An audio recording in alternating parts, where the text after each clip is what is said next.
So let's talk real quick about just some real numbers. Let's make an assumption that you are going to buy a house for $750,000, which in our area is a single family detached, first time home buyer, married, maybe a kid, right? That's your standard purchase. Pretty standard. All right. Nicer townhouse, depending on the area. All right. So let's say you're buying a house at $750,000. You're going to put 10% down, which is a reasonable down amount. payment, right? And let's make some conservative estimates. Let's assume that the market is going to appreciate at 3.5%, which, by the way, I've got a lot of data, and John does as well, that will prove that that is a conservative number. So if you're watching this and you're like, 3.5%, just breathe. 3.5% appreciation, 5.5% down payment, 30-year loan. That's what we're going to look at. All right. On the 50-year side, it's going to be a little more expensive, right? So the interest rate's going to be a little higher. Right. And what are we using, 0.5% above the 30-year rate? Yeah. And which is not a loan officer, right? I came up with the 0.5%. John's actually talked to me about it. He's like, I think that's a little bit heavy. Yeah. And but for argument's sake, I think that's a great number to use. Right, because it's going to show the conservative side of the Worst case scenario. You got it, exactly. And I think at the end, we should also stitch in a little bit about the 15-year option. Oh, because if we're talking 30 to 50, we should also be talking 30 to 15 in order to give people the benefits. or how about the 10 and the 20-year too?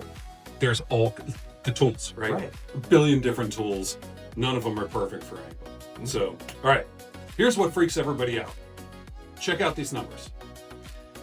If you get a 30-year loan at, remember the numbers we used, right? 6% or 5.5%, you're going to pay over the life of your 30-year loan, you're going to pay $705,000 in interest. On a 50-year loan, that's different. Right. It's about double. That's a lot of money. $1.4 million in interest payments. Okay, done freaking out. This is what social media does, right? It's like, let's throw all the stuff out there that scares people. But let's look at it from the worst possible case scenario. How many people have made all 360 payments on a 30-year mortgage?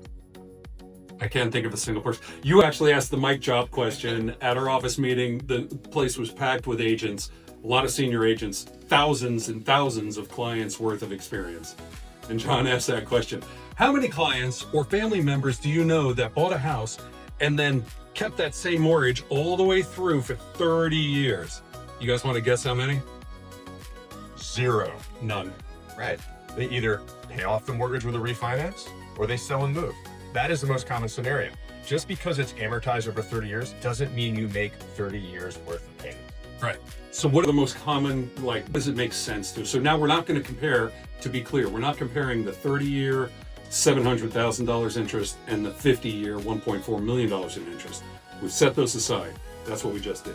Now we're going to look at this is what's really going to happen. So what are the years we should use for this? So honestly, the life expectancy of a mortgage in the US is about 8 years right now. All right. And it's getting a little longer just because we got a lot of people at rates at 2.5%, 3% during the pandemic. But 8 years is the average life expectancy of a mortgage in the US. So we're going to look at it at that clip.